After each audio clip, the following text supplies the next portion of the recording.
So there's now a vaccine available in some regions that covers many more of the HPVs, so not just the four that I mentioned earlier. So we have advancements in the vaccines as well. Any acts about lifestyle that women can do to curtail all this? Because so we wouldn't say that using because it's a virus, the virus has to be passed between two different people. So it's not a bacteria that is could grow on something that's external. So this virus lives, we know, and it's transmitted via skin-to-skin contact.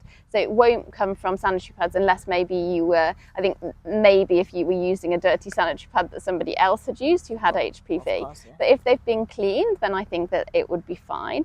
I understand the difficulties, particularly living in a hot country, of using sanitary pads, because what tends to happen is we become very hot and sweaty, and it's the perfect breeding ground for both candidal infections. So things like you get your candida, which we call a yeast infection, or a thrush, which is a fungal infection.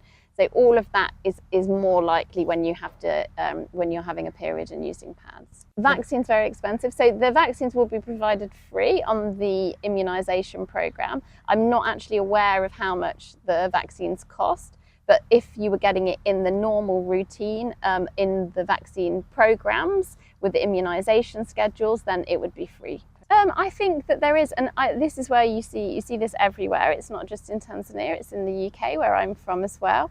And people are very hesitant about it. And I think the best thing to do is I'm completely honest and I just give all of the facts over. Obviously it's somebody's body and it's their choice of what they do. I think once, as a healthcare professional, if you see someone with cervical cancer, then what you realise is how devastating having cervical cancer can be.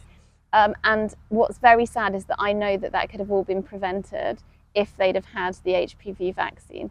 So from my perspective, it's explaining how serious it can be to have cervical cancer, and that the HPV vaccine doesn't have any risks, it doesn't have any harm, it doesn't increase girls to go out and be promiscuous or have many sexual partners. It's just one part of protecting girls' health, just as we would do with any other vaccination or anything that we would give. So like, I don't know, like hepatitis in vaccination or a TB vaccination. We need to think about this as protecting everybody, moving forward, getting rid of cervical cancer, saving those 6,000 people a year who die and the other people who are affected, you know.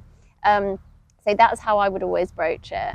And also what I always say is, if you don't want to do it today, then let's revisit this chat. So go away and think about these things. And if you want me to talk to a group of women in your community or a group of men in your community about what this means, then I'm more than happy to do that. I think there's no myths, there's nothing that I'm trying to hide from people here.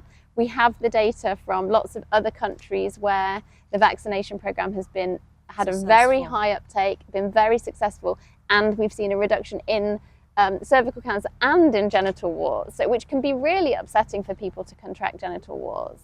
And we never want to think that this will happen to our daughter or our sister or ourselves, but it does happen, and that's what I see every day. So I try and say that, yeah, and I think that all healthcare professionals should be opening the conversation. If you're coming to a doctor about any kind of gynecological problem, then we can just very easily ask about a smear test, a pap smear, and then do one.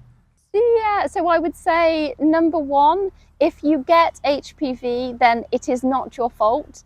Everybody who's having sex will come into HPV and usually into contact with HPV, and usually your body's immune system will clear it on its own. Number two, the vaccine is very safe. We've got lots of data on it. It's been used for over 20 years in Australia, and there's no long-term health effects that have been found. It does not cause infertility, and it does not cause girls to be promiscuous and go out and have lots of sex.